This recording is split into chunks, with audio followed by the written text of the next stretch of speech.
17 U.S.C. 107 federal law allows citizens to use copyrighted media for fair use. That is criticism, news reporting, teaching, and parody.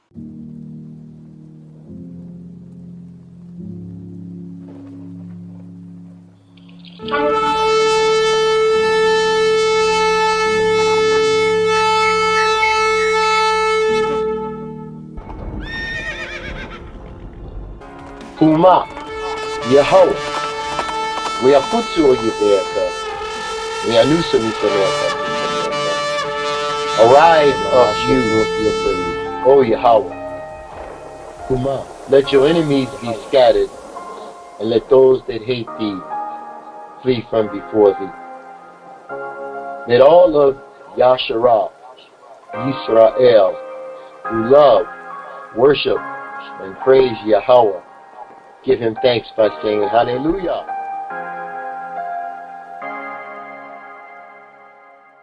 Shalom family, and welcome to Into All Truth. My name is Rachel, and thank you so much for everyone who gives donations and for prayers. It's very much needed and appreciated, so I thank you for that. And if you want to get the Moed Appointed Times calendar or Chaya Eat Life and Fast for Hebraic lifestyle, please go to intoalltruth.net or livelightwell.com, same place. And as well, you can always find me on Hebrew Connect. I also broadcast there on Odyssey and Patreon if ever you don't see me here. And I have a second channel also called Live Light Well. Please like, subscribe, and share to get more people into this teaching to share the good news.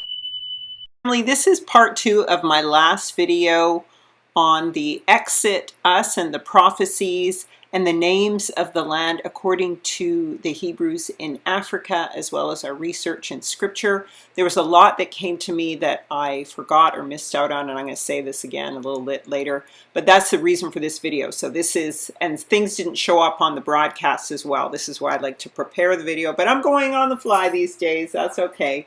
But anyway, so there's a lot of interesting and new information here. So like, and share. And I hope you enjoy. Baruch. So family, this is called the Ascent, Psalms of Ascent from Seir to Tabor. So we're going to cover some of the lands of Africa according to Scripture and some of the new maps we have. All right, Miss Pekah, thank you. Thank you so much for coming in, family. So one of the things we must seriously consider as we head on to the shores of this study is the principle of what has happened before will happen again, for better or for worse. And so we know that this prophet did mention Marcus Garvey. And so let's take a little bit of a look at Marcus Garvey as a descendant of the Maroons and as a leader and prophet over Israel to see what we can look at or guard against, okay? So once again, we return to David Gilliam's prophecy of the cruise ships everywhere after the reparations are made and people are violently threatened, and then Yah comes to tell everybody, to let the people go, and so everyone's leaving in cruise ships. He had a couple of other things I wanted to add and discuss in this part 2, which are some of the notes that came to me after the study, and actually before, but I just couldn't get it all in on the day. And here is what I saw. I saw cruise ships on every coastline in America. I saw cruise ships. These cruise ships were in Texas, South Texas, Galveston, Florida, Louisiana, California, wherever there's a all kind of stuff as they're going over the water. Oh, wow. Now look what he just brought up to me. Go back and read Marcus Garvey and what he was attempting to do. What Marcus Garvey was attempting to do, and look up Marcus Garvey and ships. That just came to me as I was talking to you. Look up Marcus Garvey and ships. I got to go read up on Marcus Garvey. So Marcus Mosiah Garvey. So Moshe Garvey. Interesting. But it says senior own. Don't know what that means with the own thing, right? Was a Jamaican political activist, publisher, journalist, entrepreneur, and orator. This is just from Wikipedia, so you know it's not going to be the best. And he was President General of the Universal Negro Improvement Association and African Communities League, through which he declared himself Provisional President of Africa. And he himself claimed that his Declaration of the Rights of the Negro Peoples of the World, along with the Bible, served as a holy writ for our Negro race. He stated very clearly that as we pray to Almighty Yahuwah to save us through his holy words, so shall we, with confidence in ourselves, follow the sentiments of our Elohim Most High. Okay? All right, and it goes into some other stuff, but I'll just cut it off here. It says this is just the basic information. He was greatly influenced by Booker T. Washington's autobiography, Up from Slavery, and Garvey began to support industrial education, economic separatism, and social segregation. Social segregation, so that's Hebrews separate from other nations, as strategies. This is why they don't want Israel setting themselves apart, family, because it speaks to the set apart people. That's why they always want integration. As strategies that would enable the ascent of the black race. Okay, now this video is all about the ascent from Seir to Tabor. In 1914, Garvey established the Universal Negro Improvement Association, UNIA, adopting Washington's inspirational phrase, up, up, ye mighty race, you can conquer what you will. All right? So that really spoke to the Israel conquering. Garvey also had a decolonizing plan. This is just a bunch of notes of mine. He had 3 ships, which I'll go into in a minute.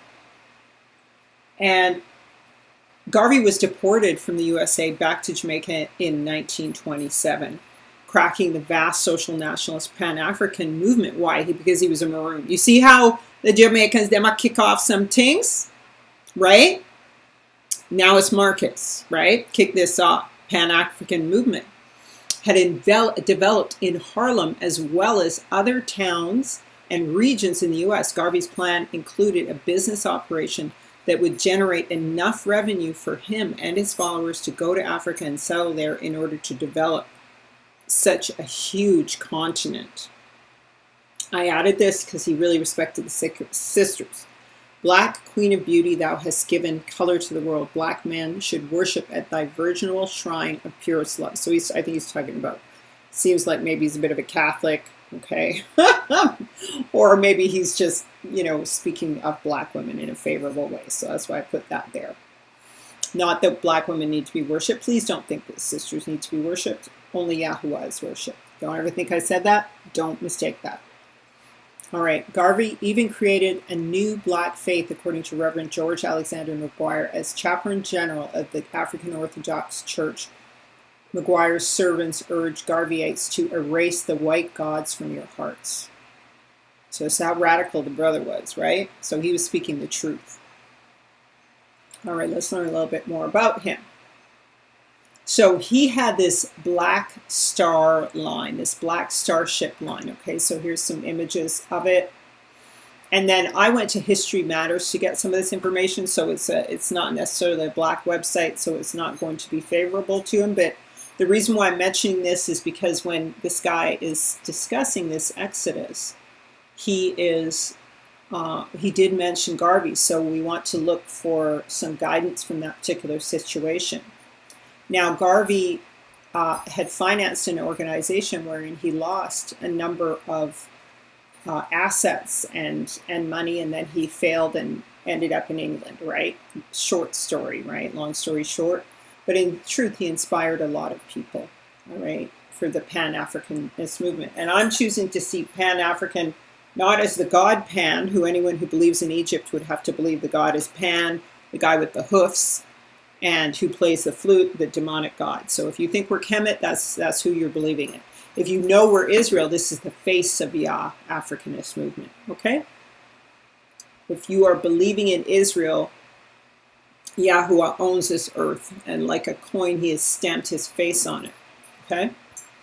He sealed it with his image. Hallelujah. All right, and although it's been marred beyond recognition as Yahusha's was, it ought to tell you what's going on, what happens, right? So his earth got marred beyond recognition, so we do get up on the cross and get marred beyond recognition as well. It's nothing to laugh about, but, you know, it just shows you on every level these things manifest, because we're inside time, and there's a whole code operating here that has ramifications, right? So anyway, one of his ships was this Yarmouth. And it appears in his glowing speeches concerning the Black Star Line, or in the advertisements in the Negro World, or even in the first annual financial report issued in 1920. No losses whatsoever recorded there. Yarmouth is entered at full value, and an organization expense of $289,066 is put down as an asset because it is an organization expense. In other words, we have much, so that means for everyone doing all their work and everything, including buying the actual ship, right? And then people registering stuff, doing administrational services, I'm imagining. It was also recorded, we have much to be thankful for in that no unfortunate accident has befallen us. Interesting, huh? Yarmouth made 3 trips to the West Indies in 3 years, and it was then docked for repairs. The bill was apparently not paid. For in December 1921, the first boat of the Black Star Line was sold by U.S. Marshal for $1,625. So in other words, they confiscated it, and then this is what they got for it. All right, so some kind of scheming there. We know that there was some of these people he was involved with are boulets. All right, so just remember this in light of the prophecy, so-called, right? You know, I'm thinking to some degree it's true, but be discerning, right? Wise as a serpent, gentle as a dove. The steamer Kanawha was listed in the Black Star report as worth $75,359. This is a lot of money in those times. This would be like hundreds of millions, you know, or millions, okay? Tens of millions, probably hundreds. Garvey swore that he paid $60,000 for it. It was apparently bought to do a small carrying trade between the West Indian islands. The Kanawha left New York, but about Easter time in 1921, sailed for Cuba and the West Indies. Garvey testified in court that she, with another ship, was repaired in dry dock and sailed from there. She broke down between Cuba and the Virginia coast, and we had to tow her back to New York. We had to spend $70,000 or $80,000 on the boat. The Negro World announced that this boat arrived in Cuba in a blaze of glory April 16th. But according to the New York Evening World, the boat was held up in Cuba because of boiler troubles, although several thousands had been recently spent on new boilers. Finally, she was tied up in Santiago, Cuba, and the United States government brought the crew back. The boat itself never reappeared. So, the shady side was listed by Black Star as worth $35,000. Look at that shady side. Look at something's wrong here, right? Worth $35,000. It did a small excursion business up to the Hudson during one summer in March 1921. The shady side lay on the beach beside the North River at the front of 157th Street and was in a hopeless condition, quite beyond repair. All right, so these boats failed. What does that have to do with this man's prophecy? That's a question only you can ask. Let's go into some more of this. And like I said, it's here at History Matters, okay? And here's pictures. There's the Yarmouth. All right, Yarmouth there. These are what was used for advertisements and so on. Here's all the brothers. The 3 first boats of Garvey fleet disappeared, and if Black Star's own figures and Mr. Garvey's statement of losses are true, this involves a total disappearance of at least $630,000 of hard-earned savings of colored folk. What excuses does Mr. Garvey offer for his failures? His excuses are various and extraordinary. So this is what they're saying, that he was scamming everyone. First, and perhaps the most astonishing, is the following statement in the Negro world of January 21st, 1922, all the troubles we have had on our ships have been caused because men were paid to make this trouble by certain organizations calling themselves Negro Advancements Associations, okay? So this is brother hating brother and likely Esau on Jacob, okay? So keep that in mind. They paid men to dismantle our machinery and otherwise damage it. Dismantle our machinery and otherwise damage it so as to bring about the downfall of the movement. So sabotage, right? You have the whole nation, America, still wanted to keep you a slave. I mean, the Civil War was only 20, 30 years earlier, right? Secondly, or a little more, Mr. Garvey alleges gigantic conspiracies. Well, we know that conspiracies are very real today, don't we? We know about the conspiracy to get rid of any black messiah, according to COINTELPRO. And what was Garvey? A black messiah. Okay, so we know for a fact there was a conspiracy to undermine the leaving of Israel from Egypt and the leaving of Israel from America, which is also Egypt. He said, as reported in the Negro World in May 13 at Liberty Hall, millions of dollars were expended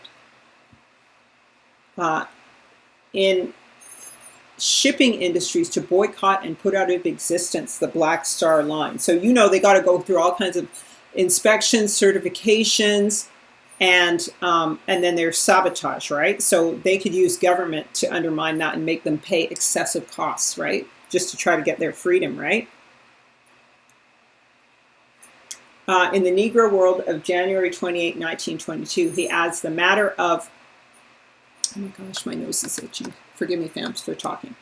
The matter of my arrest last week for the alleged fraudulent use of males is but a concoction decided upon by the unseen forces operating against us to find some criminal excuse by which the promoter of the greatest movement among Negroes could be held up to world scorn and ridicule, thereby exposing the movement to contempt.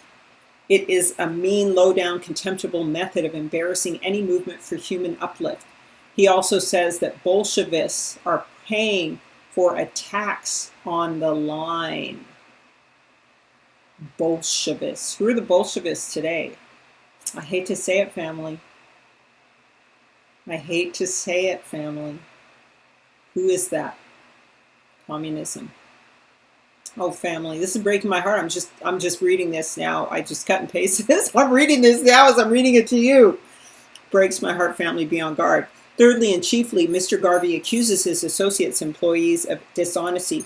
The Negro World of February 18th, 1922, Mr. Garvey writes of a treacherous plot against him and a great state of demoralization in the Black Star Line during his absence, and of the tricks and dishonesty of a few employees at Black Star Line. In other words, what?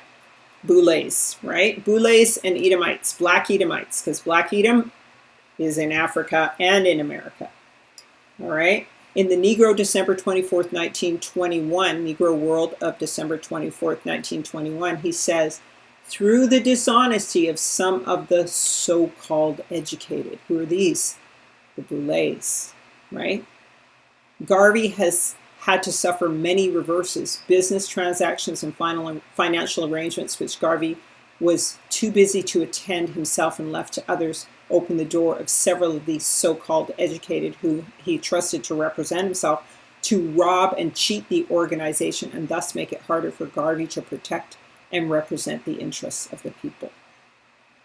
So that's what happened with Garvey, family. I hope you can see that there. Okay. So, and who is it? The Bolshevists. I'm not saying be hopeless. I'm saying just be wise as a serpent and gentle as a dove. All right, Mishpachah? All right, and so what else here? This is, as I've said, this in family, once again, when we look here at the misinformation campaign, remember, family, that they had, COINTELPRO had the fear of a black messiah and did everything they could to undermine that. So when Marcus Garvey is talking about these people who defrauded him, Here's an example in 1924, and check out this website, right? You see it here. Du Bois claimed that Marcus Garvey is the most dangerous enemy of the Negro race in America and in the world. Owen and Randolph, whose paper saw the race issue as one of class more than skin color, called Garvey the messenger boy of the Klan, a supreme Negro Jamaican jackass, while labeling his organization the Uninformed Negro Infamous Association. See, this is backbiting, and Israel may not be this backbiting. I think this is Esau Edom. And so we got our people all confused, thinking that we hate each other this much, right? But it's the enemy. The federal government also took an interest in Garvey in 1922, indicted him for mail fraud. And he was eventually sentenced to prison and began serving his sentence in 1925 when his sentence was commuted to two years later. Garvey was deported to Jamaica. With his imprisonment and deportation, his organization in the United States lost much of its momentum, and Garvey spent the last years of his life in London and died in 1940. Okay, so they indicted him for this mail fraud. So there is a lot of history on this page, and you can read between the lines to see exactly what was done to him by these boulets and the American, obviously working in cooperation with the American government. I mean, he probably went to talk to the KKK to see if there was any room for a conversation to try to make peace, you know, probably at their impetus. We don't really know what happened, but we know the consequences, and usually the fall guy is the Hebrew, right? And then the other Edomites, black Edomites we're talking about, because there's black and white ones, seem to do quite well and survive. So here's more of the chronology. In 1919, he purchased an auditorium in Harlem and named it Liberty Hall, and there he held nightly meetings to get his message out, sometimes to an audience of 6,000. And he began Negro World in 1918, which by 1920 had a circulation somewhere between 50,000 and 200,000. That's huge. Membership in the UNIA is difficult to assess. And to promote unity, Garvey encouraged African Americans to be concerned with themselves first. He stated that after World War I, that the first dying is to be done by a black man in the future will be done to make himself free.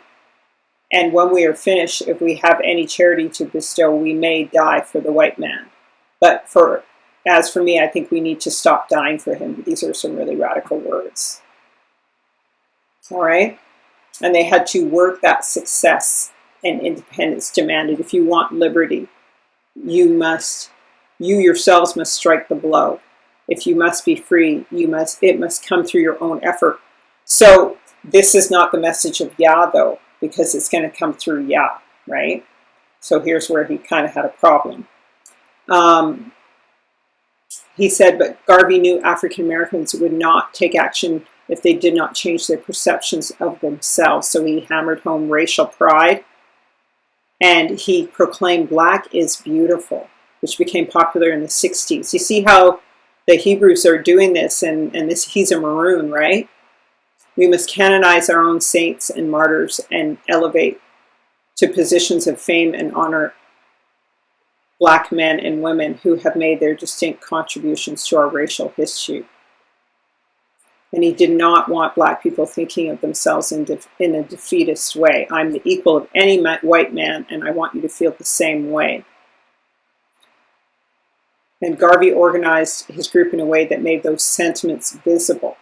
He created the African Legion that dressed in military garb, uniformed marching bands, and other auxiliary groups, such as the Black Cross Nurses.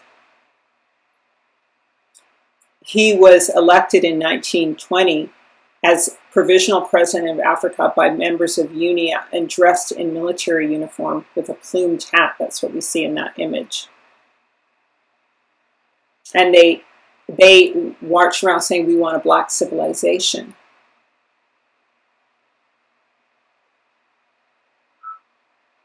He touted capitalism as a tool to make Americans independent. You see, it's Yah, though, right? unfortunately. And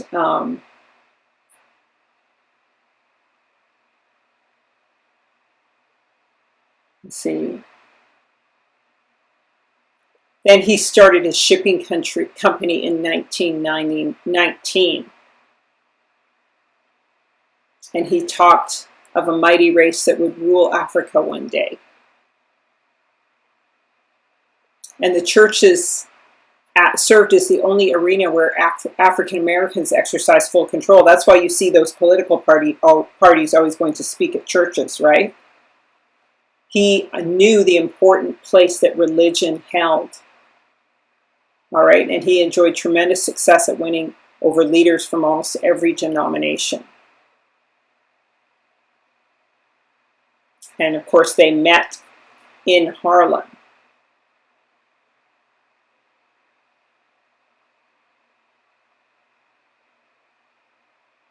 And he said that African Americans should view God through their own spectacles, and whites could view God as white, and blacks could view God as black.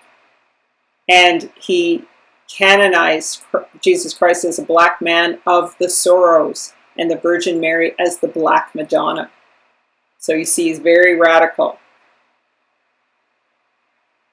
He did not promote help in the afterlife, but said success in life was the key.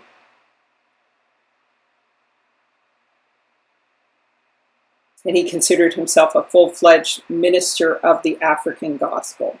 Okay, so he's tying it in with people making their own efforts economically for liberty, right?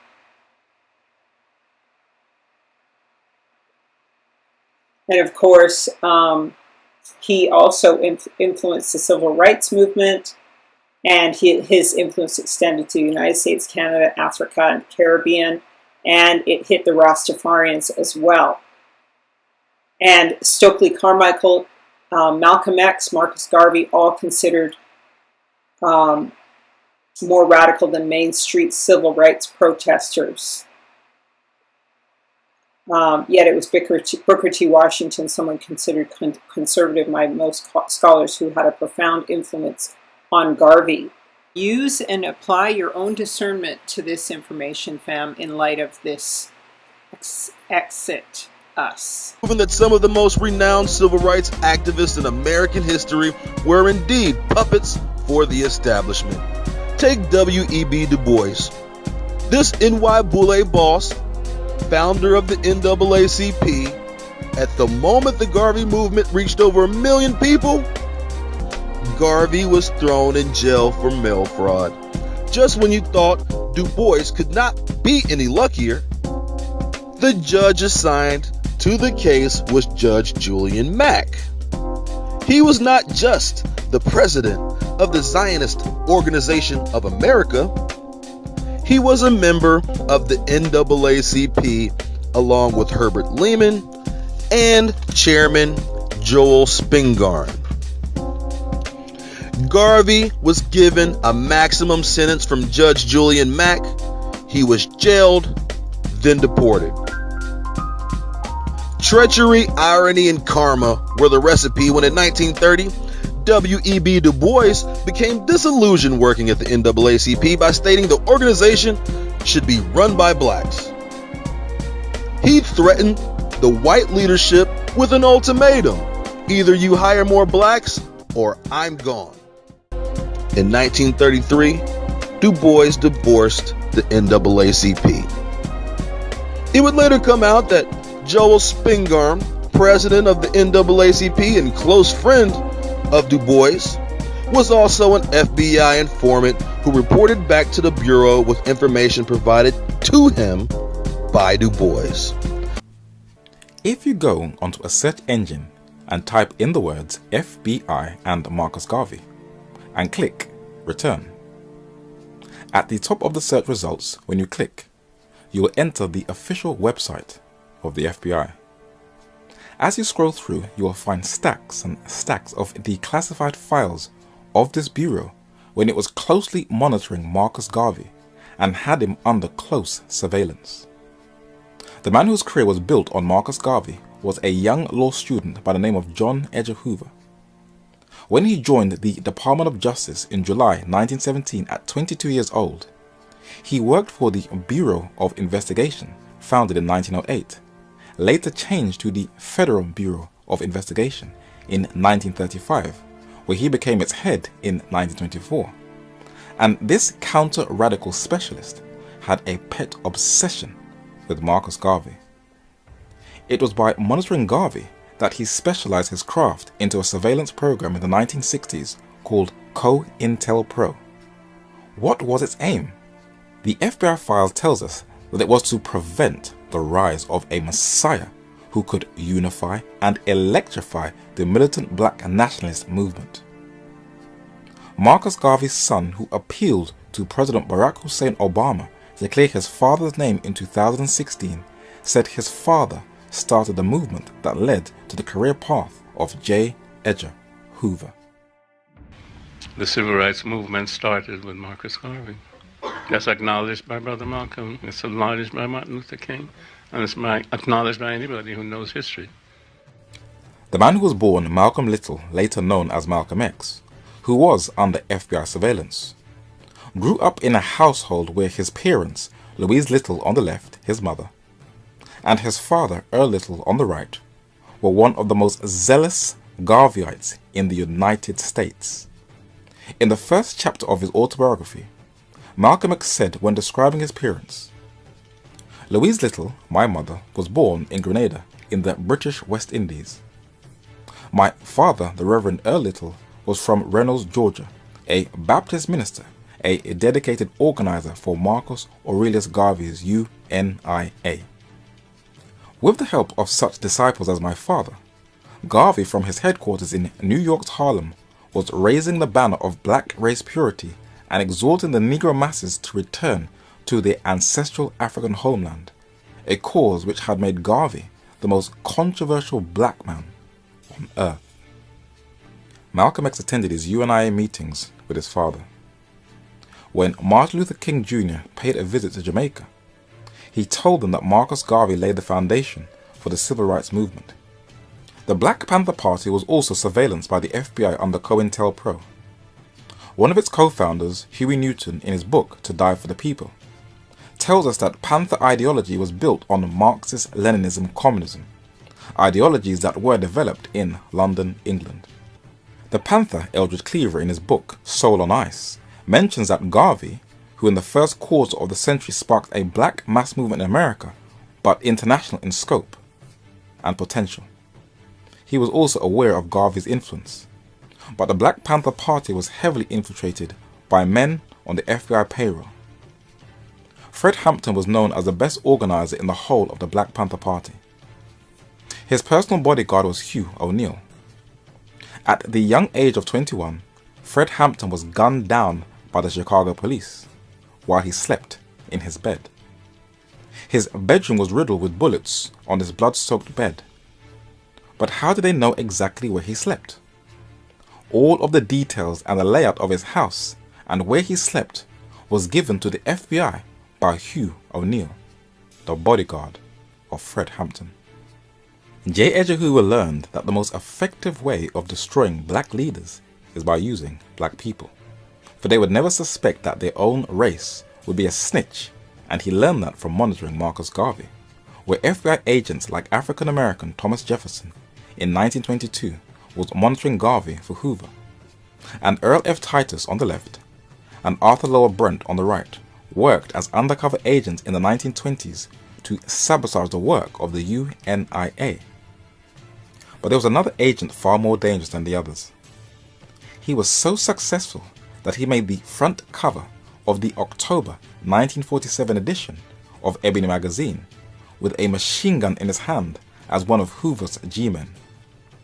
His name was James E. Amos, and he served President Teddy Roosevelt for 12 years as a personal attendant, confidant, and bodyguard, and he also infiltrated Marcus Garvey and his Black Star Line steamship company.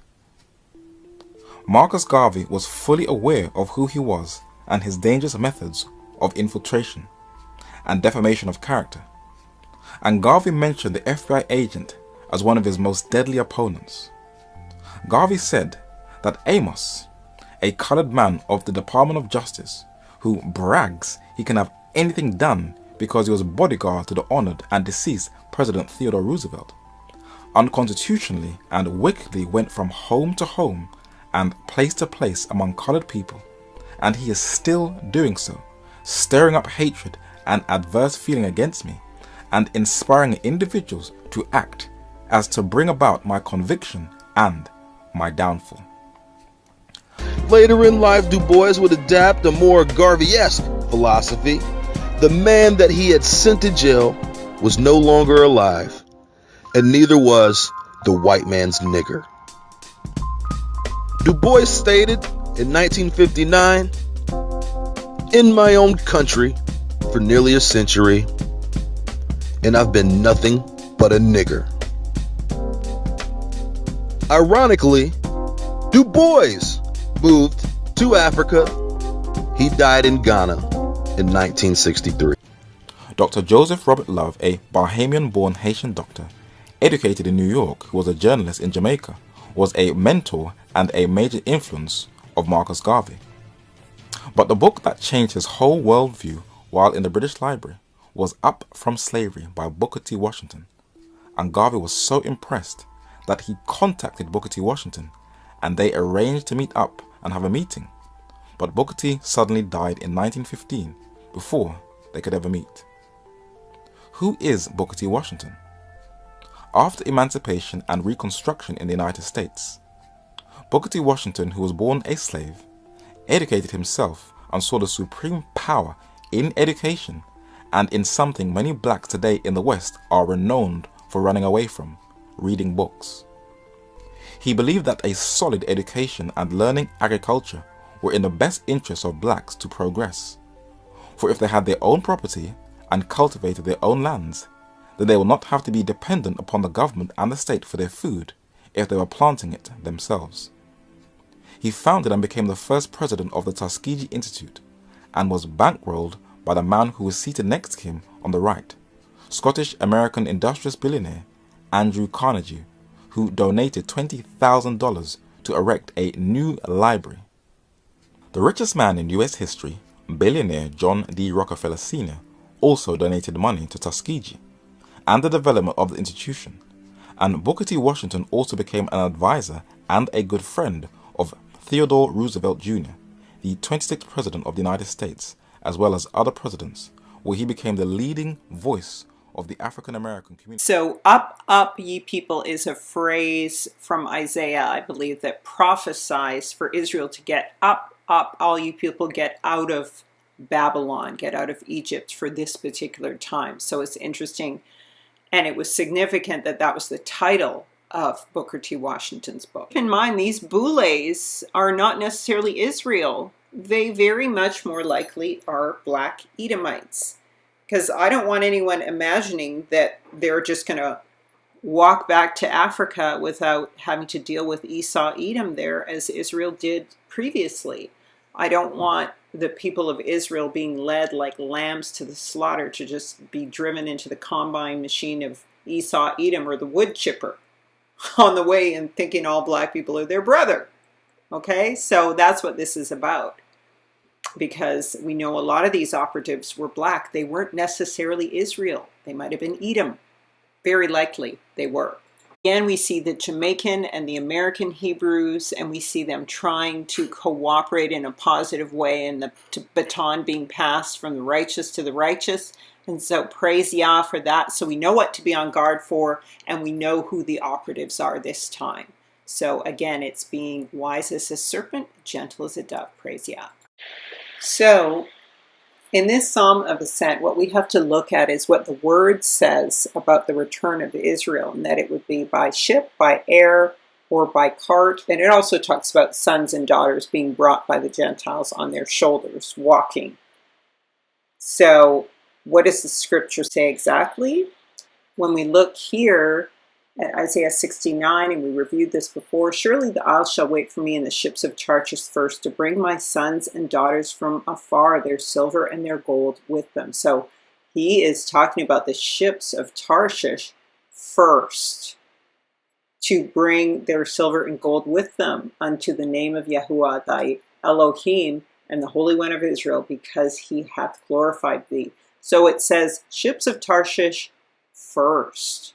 Not sure what that is in the Septuagint, but it also says, who are these that fly as a cloud, as doves to their windows? So there will be people coming in planes. Ye have seen what I did to the Egyptians, how I bare you on eagle's wings and brought you to myself. So, flying as doves to a window on eagle's wings. Genesis 45:19. Now thou art commanded, do ye this, take your wagons out of the land of Egypt for your little ones and your wives, and bring your father and come.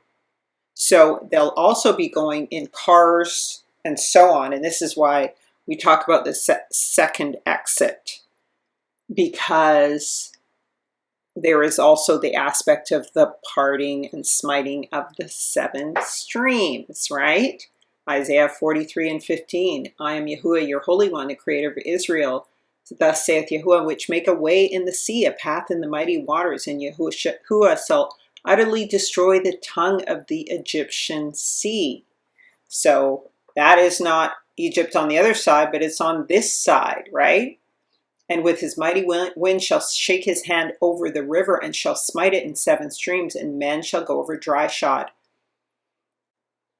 Also Yah says, Yah called the dry land earth, and the gathering together of the waters he called seas, and Yah saw that it was good. So these are not seas, these are actual streams that will be smitten. And I always show this Atlantis map between America over to Africa, with south up, of course, which is the proper orientation for that example. So these are things to consider, but it's interesting that it says first for the ships, all right? So please remember, family, once again, this is an ascent. This is an ascent that Israel and all of the fathers make, heading into their challenges in Egypt or in the land of Laban, and then returning back to the promised land as a nation or a people.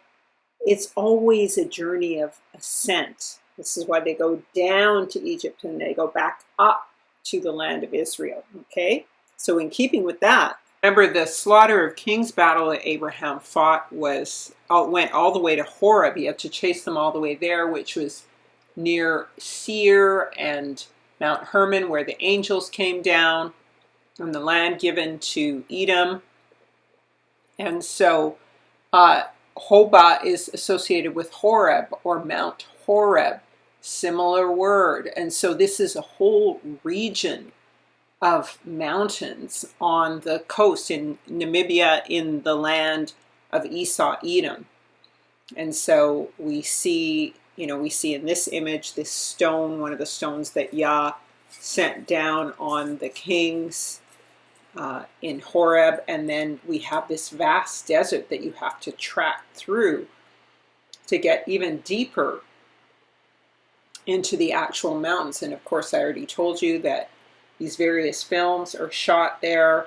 This is the door to On, like the priests of On.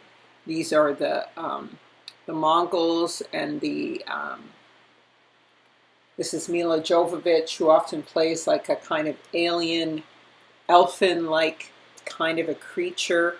And they just shot this monster hunters or monster fighters in this exact same region. Also, The Hobbit was shot here. They call it Erebor.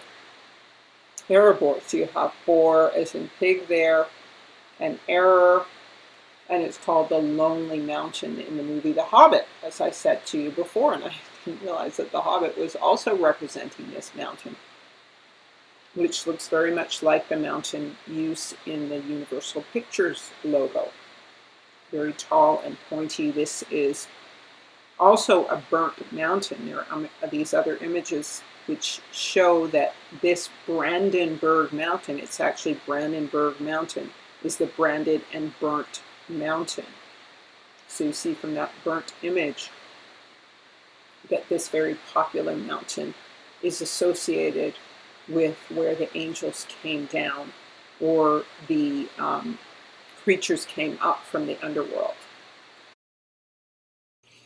Now, another thing I want to explore in this video is that when we're talking about this name Sonnini Nanini that the Africans use as one of the names of Yahuwah, it may have been derived from something else, because we know according to Scripture and Genesis that Canaan had these 7 sons, the 7 seeds. So the word for 7 in Hebrew is Shemini, okay? And this is Sinini, okay? So Sinai or Seni or Sino was one of the sons. So that's the Chinese, the Sino-American Wars, the Sino-Russian Wars. And as we know, that greatest winery in China is called the Canaanite Winery. I always go over that, the Canaanite winery, okay, grows the most grapes in China. So they know they're Canaan, all right? Other people don't know that, but we know that on this channel, right? So Sana is another way to pronounce Sinite, Sini, or Sana. So when you hear Sinini Nanini, the letter for N is noon. So when you see noon or nani or neen, you're talking about a seed. So noon means seed. So you're talking about Sino's seed. Sonnini Nanini, that is not the name. That's the name of Sino. So Sino, the Canaanites became the god of the Africans, right? Because what? Esau, Edom inherited Egypt, and those nations became his empire, right? Now I say, and of course we talked about how sin, obviously in the Bible, means sin. Or Sinai, sin. That's Sino, and it's to sin, and it's part of the synagogue. It's Canaan and Japheth's fallen seed lines, Sino and Gog and Magog. Now, Shemini, this is Sinini, Shemini also means 7 in Hebrew. It means 7. So if you're talking about Shemini, 7, if this was Shemini Nanini, it could mean the seed of the 7 nations was their god. The seed of the 7 nations, the fallen angels, the Rephaim became their gods, and they started worshiping voodoo and everything like that, right? As prophesied according to Scripture. Now, it could also, the Shemini or Shem, this may have been originally, before their minds were perverted by witchcraft and they were cut off by Yah, the Africans could have been, obviously Israel was calling places and their people the seed of Shem. So instead of sin, it was Shem, and then, because it was originally the land of Canaan that Abraham had, then it was returned to Shem and Israel. It's called the land of Shem, so they might have been calling it Shem Nini or Shem Noon, seed of Shem. And Shem means name, the name. So when Joseph wrestles with the angel, he asks the angel, what is your name? And he says, why would you ask Hashem? Why would you ask what the name is? The name is Yahusha. So this may be the origins of this in righteousness. And here's the true present meaning in unrighteous worship of fallen angel gods and voodoo and ancestor worship. This is where the Africans started worshiping the Rephaim, which are demonic spirits. These are the ancestors they worship. In Scripture, it's called familiar spirits. They're not to worship what? Familiar spirits. So it's not even their own families they're worshiping. Familiar spirits are fallen angel seed who masquerade as your family members and are actually demons that then occupy you and get a stronghold in your life. So that's what happened in Africa. And so that's how I would put together this name. Why? Because they're in Horeb. This is the area near Hermon, Sinai, everything where the angels came down, Mount Seir. This is this whole region where the fallen angels are, and they retook the land. So I just wanted to make that clear to you guys. And so we already discussed how this is the land of Seir. This is the land given by Yah to Esau Edom, who then rules the priests of On and Egypt. And there's a whole mountain range of Seir, or Esau's land, that then begin to move you upwards towards the east and southern areas of Africa, which are the higher plains, which is where Israel is going to dwell. In those higher areas, where Esau Edom is on the lower area. It's a journey of ascent, because we find that when they get to Juba, when they get to this area of Africa, all right, First Samuel talks about, then he went also to Ramah and came to the great well that is Shiku, and asked and said, where are Samuel and David? And one said, behold, they be at Naoth Ramah. All right, and so this is Mount Aramah, or Ramah. And this is in a part of the Congo, okay, which is a high place. I'm believing this is the only Ramah, or close to Aramah, because Ramah would mean Aram or Ram, right, that I can find in the region. But it's heading towards the Horn of Africa, isn't it? It's heading right to the coast, where the salt mines and salt flats and everything are, aren't they? So this is an ascent on the way to the farthest coast and reaches. And this is why there's all these Psalms of Ascent written by David, because he goes to Samuel for his advice.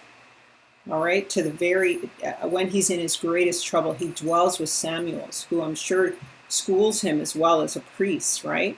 So it says, so that's when Saul was searching him out. So it says, then Samuel took the horn of oil and anointed him in the midst of his brethren. And the spirit of Yahuwah came upon David from that day forward. So Samuel rose up and went to Ramah. So this is a place, a high place where he used to offer, a high place. Okay, now remember I said that he only offered in high places because the ark was in storage somewhere and they didn't have their temple yet, because David, what? He builds a temple. 1 Samuel 19:18, so David fled and escaped and came to Samuel at Ramah and told him all Saul had done to him, and he and Samuel went and dwelt in Naoth. Okay, so Ramah is a very important place, the place of the ram, the place of the offering, and you would see these people ascending and going up and down this mount, Aramah, right, or Ramah, all of the prophets and the priests and the singers.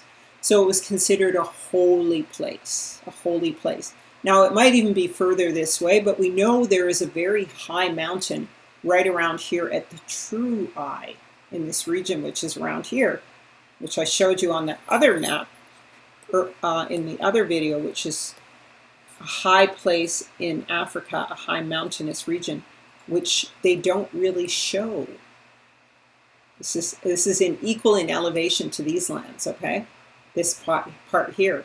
So they don't really show that to people on maps. It's all hidden by bushes and everything, but it's not hidden in this particular representation of elevations in Africa from the book that I told you guys about before. So here is another affirmation of the land of Africa being part of this ascent. It says, David rose up from thence and dwelt, this is further along in the book, in the narrow passes of Erengeti. So that's the Serengeti, okay? So here's another high place, Serengeti National Park. Now this is a plain, but it's still on the way to the high places, right? Because Africa is a very high place. And then in Song of Songs, Song of Solomon, right? Says, my kinsman is to me a cluster of camphor in the vineyards of Erengeti or Serengeti.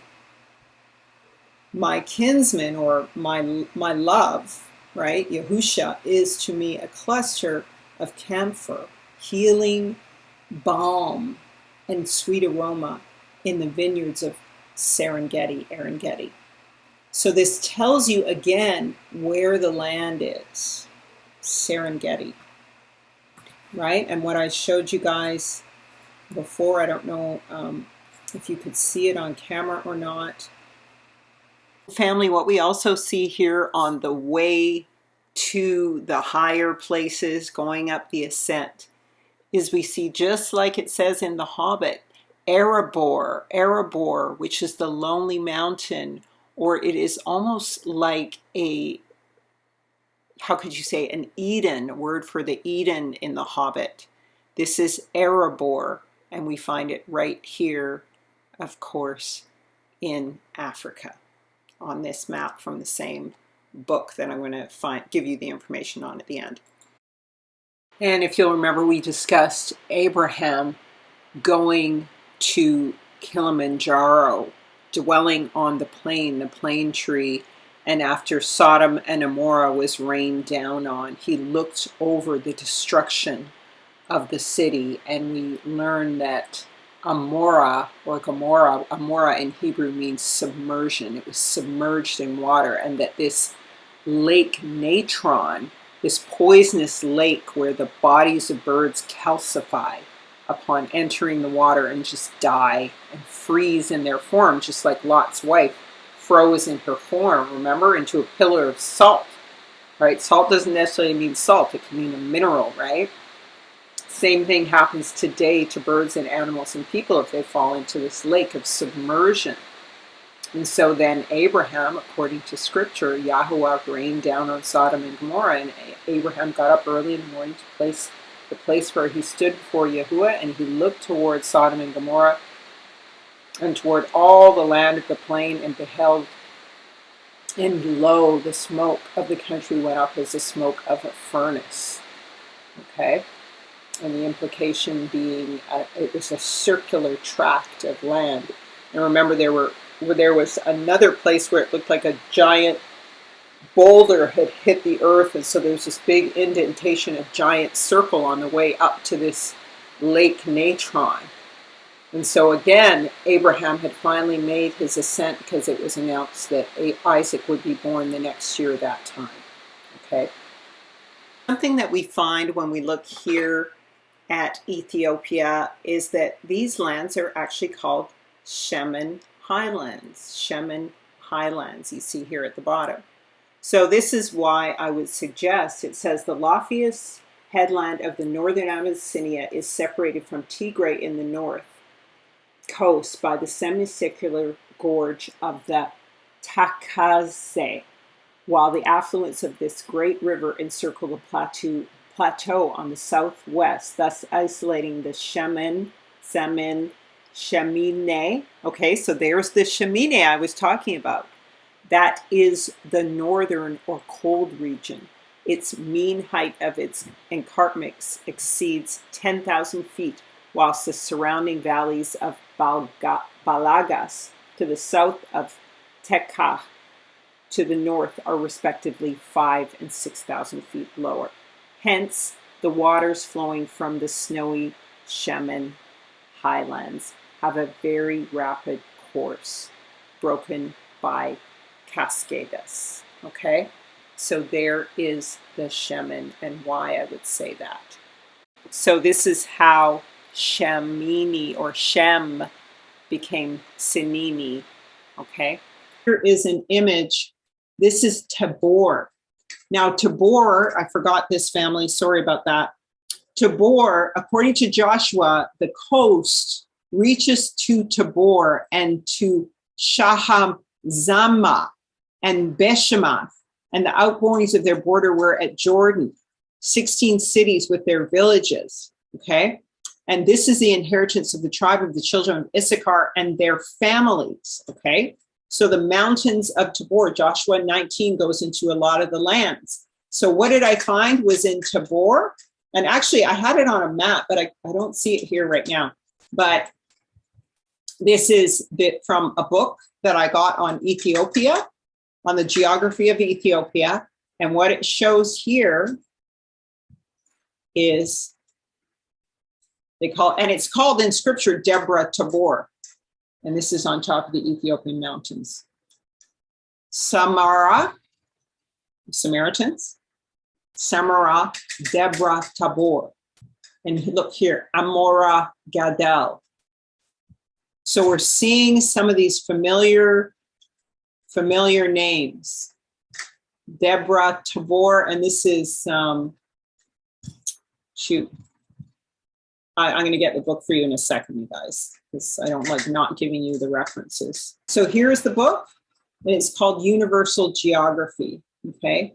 And it's from the 1600s, I believe. Let me get you to the cover. So this is what the cover looks like. Let me give you the first page. It has some universal, the earth and its inhabitants and the universal geography by Elise Recluse. Okay, so it has, I'm going to be reading from it some more. It has a lot of universal, useful information in it. So once again, family, this whole story is about the ascent from Seir to Tabor. And of course, some of the highest mountains in the world are said to be in Kenya or in Mount Kilimanjaro. Possibly, as I said, it could be behind all of those trees and hills they put on the map in the Congo. But after teaching, I was recalling the ascent of Saul and David to Tabor, where they met singers and prophets and priests in their ascent and descent from Tabor, where Samuel was doing offerings in the high places because the ark was in storage after the Philistines had returned it. And so the ascent of Yasharel post-Egyptian captivity begins at Hor, as I said, on the coastal lands of Edom, where the Horites may have originally come up out of the earth. And then as the land slopes upwards to the east, they take a journey of ascent, which the Psalms of David, the Psalms of Ascent, would refer to the Psalms of the prophets and priests and singers. And all the way, we keep going all the way east until we get to Kilimanjaro and Tabor, just like in Abraham's journey, where he ends up at Kilimanjaro with the announcement of the birth of Isaac, and he's finally able to settle down after taking all his journeys and tests. Hence the Psalms of Ascent, all written by David as he lived in the high place with Shemuel for a season and other regions of these high places for a season while he was hiding from Shaul. So this was made as he made his ascent to the kingdom. Hallelujah, as the ruler of Israel to be. I also want to say that here's some of the scriptures referring to Samuel. Samuel says to Saul, "As soon as you have departed from me on this day, thou shalt find 2 men by the burial place of Rachel on Mount of Benjamin, exulting greatly, and they shall say to thee, the asses were found which ye went to seek." So this is after he's anointed by Samuel. He goes again to Bethel, really the burial place of Rachel. This is on the way to Bethel, near the Mount of Benjamin. So he's going up these mountains, making these ascents, and he gets blessings. Then in verse 10:03, "And you shall depart thence and go beyond that as far as the oak tree of Tabor," or Thabor, "and thou shalt find there 3 men going up to Yah of Bethel, one bearing 3 kids, and the other bearing 3 vessels of bread, and another bearing a bottle of wine." So this is where his mother, the mother of his tribe, because this is Saul, right? Bethel, this is where his mother Rachel was buried, right? "And then thou shalt go forwards from thence, and thou shalt come to the plain of Tabor, and there thou shalt meet 3 men going up to Elohim." So they're going up to see Yah, to Bethel, right? Bethlehem. One carrying 3 kids, another carrying 3 loaves of bread, and another carrying a bottle of wine. So these are all things for offerings and blessings, right? And sacrifice. "And they shall ask thee how thou doest, and shall give thee 2 presents of bread." So the 2 loaves, the 2 books, the 2 nations, the northern and southern kingdom, symbolized by these 2 pieces of bread. And thou shalt receive them of their hand, and afterwards thou shalt go to the hill of Yahuwah, where is the encampment of the Philistines, and there is Nesib the Philistine. And it shall come to pass when they have entered the city that thou shalt meet a band of prophets going down from Bama. Alabama, Bama, what the African Americans love to call Alabama. And there and before them will be lutes and a drum and a pipe and a harp, and they shall prophesy. All right? And the Spirit of Yahuwah shall come upon me, and thou shalt prophesy with them, and thou shalt be turned into another man. So this is the ascent. This is the ascent spiritually that Israel and the kings make. And then last of all, we're just going to go into Psalms of Ascent. Psalms that show us where both David also went and Samuel went to be together, to spend time together as Samuel was initiating David. And so one of the scriptures here says that Samuel, or basically Saul, was in search of Samuel and David. And it says, then he went also to Ramah and came to a great well that is in Sheshu. And he asked and said, where are Samuel and David? And one said, behold, they be at Naoth in Ramah. Ramah. So they're now at another mountain. And Samuel took the horn of oil, here's another scripture, and anointed David in the midst of his brethren. And the Spirit of Yahuwah came upon David. And from that day forward, so Samuel arose and went to Ramah, so this mountain of the ram. And so here's another quote as to where David and Samuel dwelt, in high places. So David fled and escaped and came to Samuel at Ramah and told him all that Saul had done to him. And he and Samuel went and dwelt in Naoth. So you see they're also doing this psalm of this ascent. And this is why I show you here the Psalms of Ascent in Psalms 120 to 134 and 119 to 133. May Yah bless you and keep you and cause his face to shine on you. May he be gracious, lift the light of his countenance and give you peace. I pray that you will go to intoalltruth.net to find the Moed Appointed Times calendar so you can understand the times. Though you may not know the day nor the hour, you can keep the Moedim that are a covenant forever, and to get Chaya Eat Life and Fast, the Hebraic lifestyle book with recipes, but information on the design and health of the body. And please sign up for a recurring membership so that I can begin to provide you with these teachings in the form of PDFs. We now have our members only page that is activated if you pay for a membership donation of $5 to $20. We just ask for a minimum of a 1-year membership if it's less than $15. And so here's the page, and we'll just upgrade the library as we go with lessons that I'll be sharing. And find me at these other sites if you want to watch Into All Truth. It's very important that you like, subscribe, share, and hit the notification button, and share. We really need to share this message. Once again, we had the music of Elliston Stone, Subah Yahuwah, Reb Alep, Yasharel. Return, O Yahuwah, to the countless thousands of Israel.